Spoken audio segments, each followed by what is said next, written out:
افادیت دیکھیے کہ کتنی بڑی ہے کہ جب ہم کسی سے ملتے ہیں تو یہ لازمی ہے کہ اس پہ سلامتی بھیجیں، اور آگے والا ہمیں آگے سے جواب دیتا ہے وعلیکم السلام ورحمۃ اللہ وبرکاتہ، کہ اللہ بھی آپ پر سلامتی نازل فرمائے، اپنی رحمت نازل فرمائے۔ تو یہ لازمی کیا کریں کہ جب کسی سے ملیں تو سلام کیا کریں۔ آپ صلی اللہ علیہ وآلہ وسلم فرماتے ہیں کہ دو آدمیوں میں جب دیکھو کہ آپس میں جھگڑ رہے ہیں، دو آدمی جو ہے وہ آپس میں اختلافات ہیں، تو ان میں کوشش کیا کرو کہ اپنے عمل سے، اپنی زبان سے ان میں صلح کروا سکو۔ آپ صلی اللہ علیہ وآلہ وسلم آگے فرماتے ہیں کہ اچھی بات کا حکم دو اور برائی سے روکو، اور لوگوں کے ساتھ وہ عمل کرو کہ جو ان کے لیے آسانی پیدا کر سکے، لوگوں کی مدد کرو،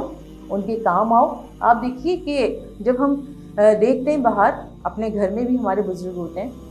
تو ان کو ایک جگہ دیکھیں، جب انسان بڑھاپے میں ہوتا ہے، تکلیف میں ہوتا ہے، تو اٹھنا بیٹھنا اس کا بہت مشکل ہوتا ہے، ایک چیز کو اٹھانا اس کا بہت مشکل ہوتا ہے۔ تو آپ دیکھیے کہ اس کو پانی کا گلاس دینا صدقہ ہے، اس کو پلیٹ اٹھا کے دے دینا صدقہ ہے، اسے ایک جگہ سے دوسری جگہ پر بٹھانا سہارا دے کر وہ صدقہ ہے۔ راستے میں کوئی بزرگ ہیں جو بہت سارا سامان اپنے ہاتھ میں لیے ہوئے ہیں اور وہ جو ہے وہ مشکل میں نظر آ رہے ہیں آپ کو ان کی منزل تک پہنچانا یہ صدقہ ہے۔ آپ صلی اللہ علیہ وآلہ وسلم فرماتے ہیں کہ کسی کو سواری پہ سوار کروانا یہ بھی صدقہ ہے۔ آپ صلی اللہ علیہ وآلہ وسلم نے یہ تمام چیزیں بیان فرمائی، کہا کہ صبح جب فجر کی اذان ہو اور تمام اذانیں ہوتی ہیں، اور جب انسان اپنے قدم کو مسجد کی طرف عبادت کے لیے جاتا ہے، بڑھاتا ہے، تو یہ بھی صدقہ ہے۔ اور خواتین جب اذان ہوتی ہے تو اپنے گھروں میں اہتمام کرتی ہیں نماز کا، اور اپنے تمام فیملی میں جتنے ممبرس ہیں، بچیاں ہیں، لڑکیاں ہیں، خواتین ہیں، وہ نماز ادا کرتی ہیں، ان کو نماز کی ترغیب دو کہ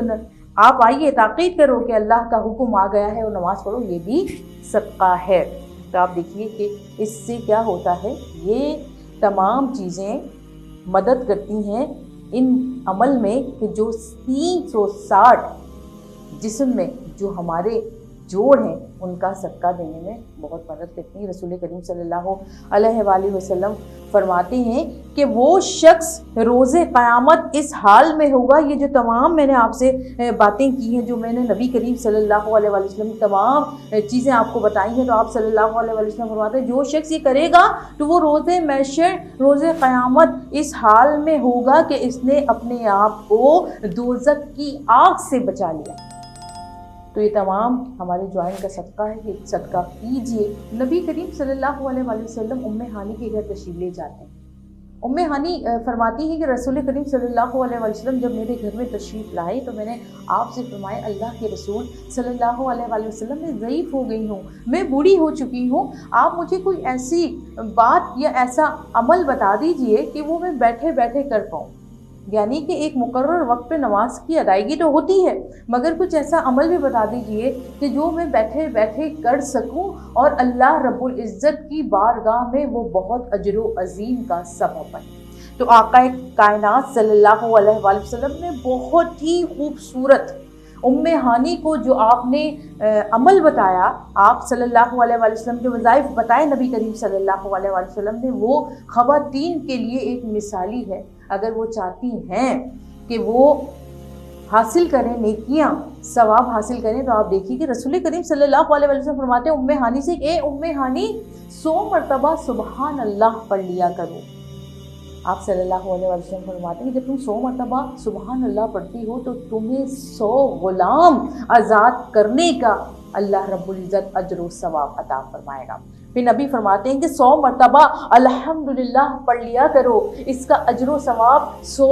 گھوڑے آزاد کرنے کا ہے، 100 گھوڑے جو جہاد میں دینے کا اجر اللہ رب العزت نے رکھا ہے، یہ وہ اجر تمہیں ملے گا۔ آپ صلی اللہ علیہ وآلہ وسلم فرماتے ہیں کہ 100 مرتبہ اللہ اکبر کیا کرو، اللہ اکبر۔ اگر تم 100 مرتبہ اللہ اکبر پڑھتی ہو تو اللہ رب العزت تمہیں 100 اونٹ قربان کرنے کا اپنی راہ میں ثواب عطا فرمائے گا، اور وہ بھی ثواب ایسا کہ جو اللہ فرما رہا ہے کہ میں قبول فرماؤں گا۔ قبولیت کی سند اللہ رب العزت اس پڑھنے پر عطا فرما رہے ہیں۔ پھر فرماتے ہیں ام ہانی سے کہ ہانی تم 100 مرتبہ پڑھا کرو لا الہ الا اللہ محمد الرسول اللہ، اور لا الہ الا اللہ پڑھو، اس کا ثواب آسمان اور زمین کے درمیان کو بھر دیتا ہے، اور اس سے بڑھ کر کیا ہو سکتا ہے۔ تو آپ دیکھیے رسول کریم صلی اللہ علیہ وسلم فرماتے ہیں کہ میں ایک ایسی چیز نہ بتا دوں جو زبان پر ہلکی ہے اور میزان پر بھاری، میزان یعنی ترازو میں اگر رکھا جائے اس عمل کو تو وہ بہت بھاری ہے، مگر جب زبان سے ادا کرتے ہیں تو وہ بہت ہلکا ہے۔ تو آپ صلی اللہ علیہ وآلہ وسلم فرماتے ہیں، یہ مسلم اور بخاری کی حدیث ہے، آپ فرماتے ہیں سبحان اللہ و بحمدہ سبحان اللہ العظیم، یہ وہ عظیم کلمات ہیں جو اللہ رب العزت کو بہت پسند ہیں، اللہ رب العزت ان کو بہت پسند فرماتا ہے۔ تو یقیناً آج کے پروگرام میں میں نے وہ چیزیں آپ تک پہنچائی ہیں، وہ وظائف، وہ باتیں جو نبی کریم صلی اللہ علیہ وآلہ وسلم نے اپنے صحابہ کو، اپنی امتیوں کو بتائی ہیں۔ تو یقیناً اس میں وہ اجر و ثواب ہے، وہ تمام چیزیں ہیں کہ جو انسان کو بیٹھے بیٹھے بادشاہ بنا دیں، جو انسان کے گناہوں کو ختم کر دیں، جو انسان کے گھر میں رحمت کا سبب بن جائیں، جو انسان کو ایک اچھا عمل کرنے پر راغب کریں۔ تو دعا ہے اللہ رب العزت سے اللہ پاک آج کی محفل، آج کا یہ پروگرام ہمارے ناظرین کو یقیناً بہت پسند آیا ہوگا اور وہ اس پر عمل کریں، آمین ثم آمین۔ انشاءاللہ ہم ملتے ہیں اگلے پروگرام میں، اور یہ پروگرام آپ کو یقیناً اچھا لگا ہوگا، اس لیے اس پروگرام کو لائک کیجئے، شیئر کیجئے اور سبسکرائب کیجئے۔ انشاءاللہ ملتے ہیں اگلے پروگرام میں، جب تک کے لیے مجھے اجازت دیجیے۔ السلام علیکم ورحمۃ اللہ وبرکاتہ۔